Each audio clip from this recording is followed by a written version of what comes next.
Being Skin Cancer Awareness Month, experts are warning that 1 in 5 Americans will develop skin cancer at some point in their lives. And recently, one of our own here at News 4 became part of that statistic. They're talking and you don't hear anything. It's like Charlie Brown's teacher, you know? All you're thinking is cancer, cancer, cancer. You just told me I have cancer. That is our longtime sports anchor, David Chancellor. And News 4 San Antonio's Emily Baucum sat down with David, who has a lot to share with you after he was diagnosed with melanoma. Of how it could impact the Spurs. Rookie free agent. San Antonio knows David Chancellor as a sports fanatic. At Sturm, at everyone. Here at News 4, he's the master storyteller we all aspire to be. I'm known around the sports office as the tinkling piano storyteller.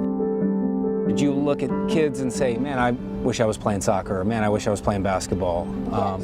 Life's work triumphs over the worst time in her life. Even my students, they don't know this story because I don't talk about it a lot. David's won Emmys for his stories, highlighting athletes who are overcoming obstacles. He was born with a right hand that never developed. When I met Landon, stories of dignity, triumph, inspiration. I've told a lot of cancer stories, and some of them were happy, and some of them were not. The world just stops. And I remember thinking, I don't want to be one of those unhappy cancer stories. I mean, you're Roger Staubach. David's cancer story began earlier this year at, of all places, the Super Bowl. The camera was behind me, so there was a lot of shots of my neck.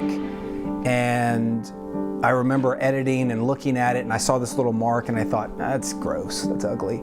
I hadn't seen that before. He saw a dermatologist, got a biopsy, never in a million years expected to hear the words, "You have cancer." I was scared as hell. His first question was, am I going to be okay? David's wife, Aubrey, a former reporter here at News 4, went into research mode. It's the rarest form of the skin cancers, and it's the deadliest. And so, you know, your eyes kind of widen a little bit and you think, oh gosh. Doctors recommended surgery, and when David woke up, I said, oh, how does it look? Melanoma left its mark. It was worse than I thought it would be. It was bigger than I thought it would be. I could tell it didn't look good. And I thought, God, I said, are the kids gonna be scared? And I think the response was, and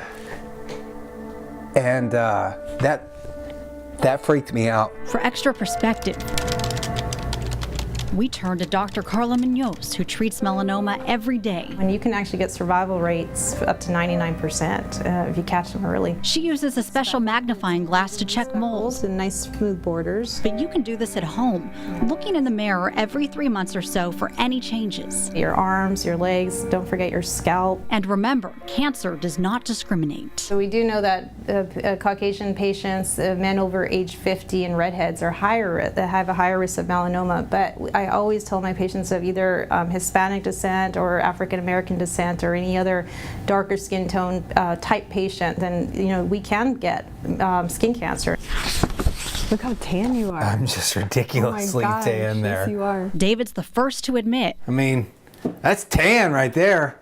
His kids always wear sunscreen. He never did. So I grew up in a time where, sunscreen was optional. Just like seat belts. But all that's changed now. It's never an afterthought, it's the first thought. I tell my kids, we're gonna put on sunscreen. And my daughter said, why do we have to put on sunscreen? And I said, you want that? We're thrilled to say David's now cancer-free. The storyteller of athletes beating the odds hopes his own story inspires you to make a change. random cell phone video of Kawhi Leonard. If it helps one person, if it helps one kid, then great. And if it helps more than that, then all the better. Emily Baucum. Wear your sunscreen. News 4, San Antonio.